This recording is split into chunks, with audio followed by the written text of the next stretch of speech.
How do high school students cite sources correctly? Imagine you're working on a big school project and want to make sure you give credit where it's due.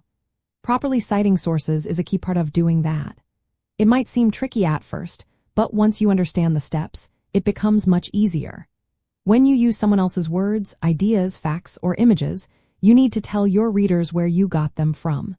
This is called citing sources, and it helps keep your work honest and respectful of others' efforts. The first thing to know is when to cite.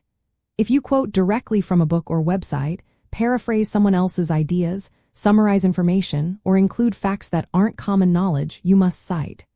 For example, if you mention a specific statistic or a unique idea from a source, you need to give credit.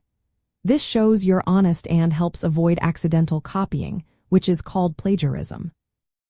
Next, you need to choose the right style for your citations. High school students often use the Modern Language Association style or the American Psychological Association style. Teachers usually tell you which one to use. Each style has rules for how to format in-text citations and the list of sources at the end of your paper. For example, in MLA style, you include the author's last name and the page number in parentheses after the quote or paraphrase. In APA style, you include the author's last name and the year of publication. When writing your paper, include in-text citations right after the borrowed information.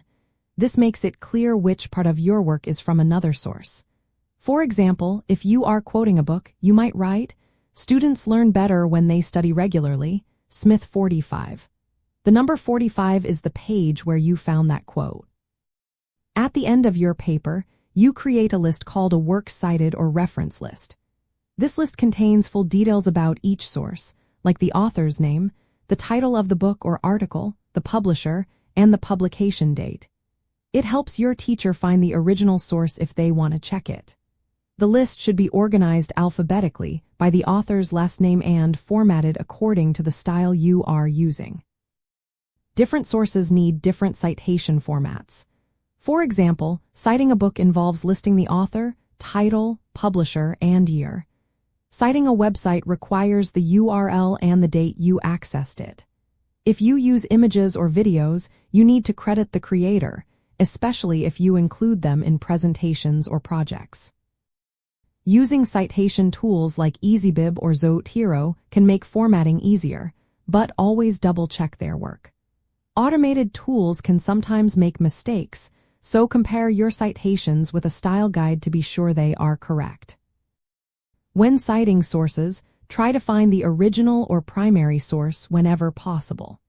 If you only have access to a secondary source that discusses the original work, you can cite the secondary source but should mention that you are doing so.